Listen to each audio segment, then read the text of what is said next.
청년을 위한 게리큐티 이수진 목사입니다. 영국의 철학자 베이컨은 아는 것이 힘이다 라고 말했습니다. 지식과 정보가 힘이요 권력인 오늘날에 정말 큰 공감이 되는 말이죠. 하지만 우리 옛말에는 모르는 게 약이다 라는 말이 있죠.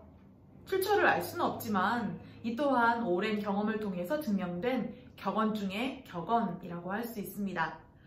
오늘 본문은 다니엘의 번민에서 시작하여 다시 다니엘의 번민으로 종결되는 구조입니다.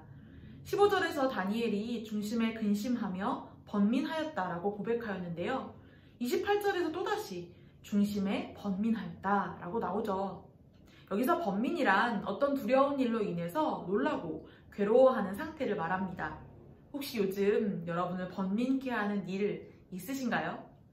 다가오는 기말고사 준비로 힘드신가요?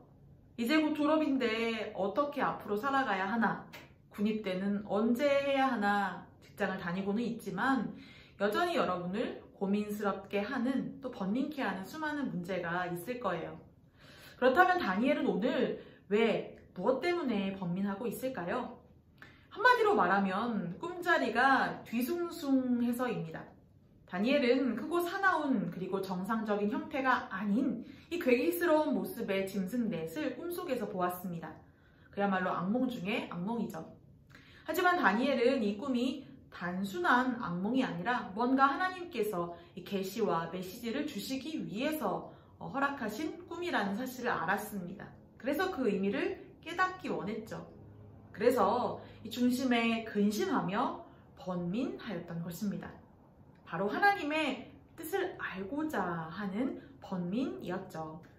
어제 이야기했듯이 이 짐승들은 모두 세상 나라와 권력을 상징하는 것들입니다. 잔인하고 폭력적이고 비인간적인, 그야말로 약육, 강식, 적자, 생존의 논리로 움직이는 동물의 왕국 같은 통치가 바로 세상 나라죠.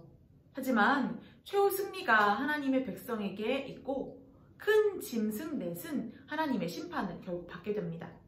하나님의 나라만이 영원하리라는 것이 바로 이 환상의 궁극적인 메시지였죠. 오늘 본문 17절과 18절이 바로 그 내용입니다. 그 내 큰 짐승은 세상에 일어날 내 왕이라. 지극히 높으신 이의 성도들이 나라를 얻으리니 그 누림이 영원하고 영원하고 영원하리라. 아멘. 하나님의 나라만이 영원하고 영원하고 영원하리라 3번이나 반복됩니다. 그런데 여러분, 이 다니엘의 번민은 계속되고 있습니다. 그 이유가 과연 무엇일까요? 그것은 바로 그 영원한 나라가 도래하기까지 성도들이 당하게 될 환난과 고난이 너무나 강력하고 또 가혹했기 때문입니다. 머리에 10뿔이 난 넷째 짐승이 성도들과 싸워 이기고 온 천하를 삼키고 밟고 부서뜨리는 그런 시기가 분명히 존재한다라는 것이 꿈속에서 알게 된 내용이었기 때문이죠. 25절 말씀 읽어볼게요.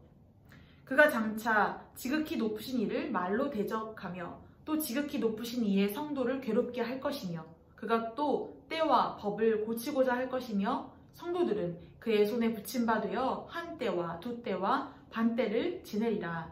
아멘. 넷째 짐승의 나라는 지극히 높으신 하나님을 모욕하고 대적하며 하나님의 백성들을 고통스러운 핍박 가운데 몰아넣습니다. 하나님의 최후 심판이 이르기 전까지 이 짐승과도 같은 세상 권력이 떵떵거리는 시간이 분명 찾아올 것이라는 걱정 그리고 두려움이 다니엘에게 엄습하였죠. 그래서 그는 계속하여 번민할 수밖에 없었던 것입니다. 하지만 15절의 번민과 마지막 28절의 번민은 분명 다른 면이 있습니다. 먼저는 하나님이 주신 계시의 뜻을 알고자 하는 괴로움이었죠. 바로 15절의 번민이 그랬습니다. 하지만 마지막 28절의 번민은 좀 다릅니다. 28절 읽어볼게요. 그 말이 이에 그친지라 나 다니엘은 중심에 번민하였으며 내 얼굴빛이 변하였으나 내가 이 일을 마음에 간직하였느니라. 아멘.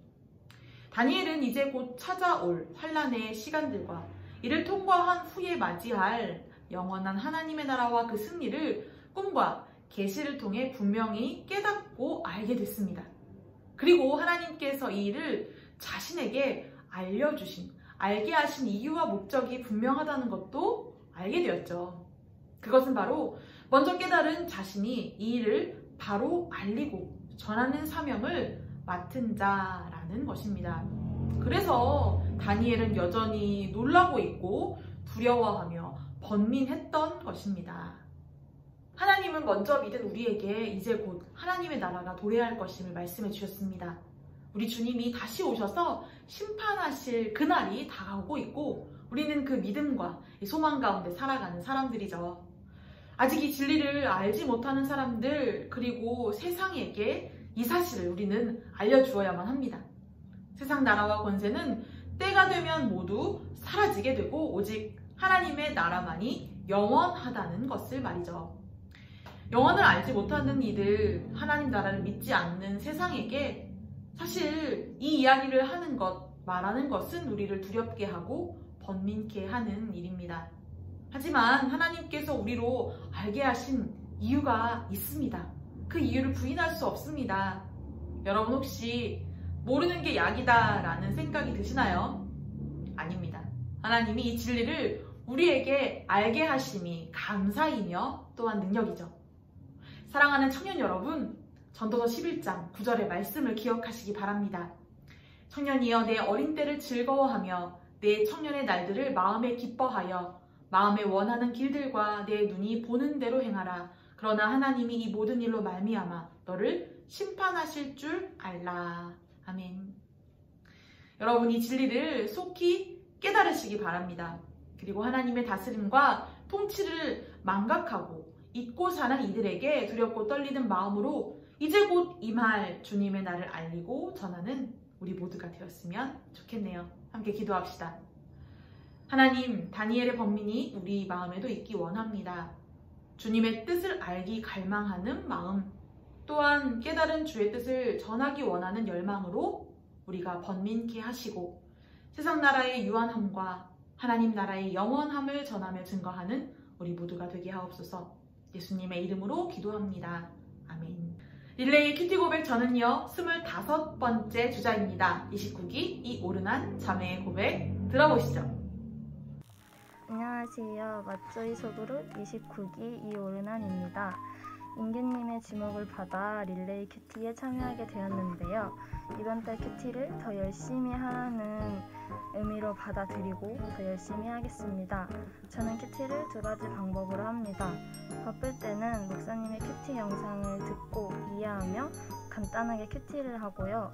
조금 여유로울 때는 큐티책으로 큐티를 합니다. 큐티를 하기 전 큐티책 오른쪽 여백에 주기도문을 적어서 기도한 다음에 큐티책에 나와 있는 순서대로 말씀을 읽고 묵상하고 기도하고 큐티책 맨 마지막에 있는 에세이를 묵상하는 방법으로 큐티를 합니다. 이렇게 큐티를 하게 되면 무언가 아침밥을 든든하게 먹은 것처럼 든든하게 하루를 살아낼 수 있는 것 같습니다. 여러분께서도 여유가 되신다면 이런 방식으로 큐티하시기를 추천드립니다. 인규님의 지목 다시 한번 감사드리고요. 저는 저의 동역자 29기 김한님을 지목합니다. 감사합니다.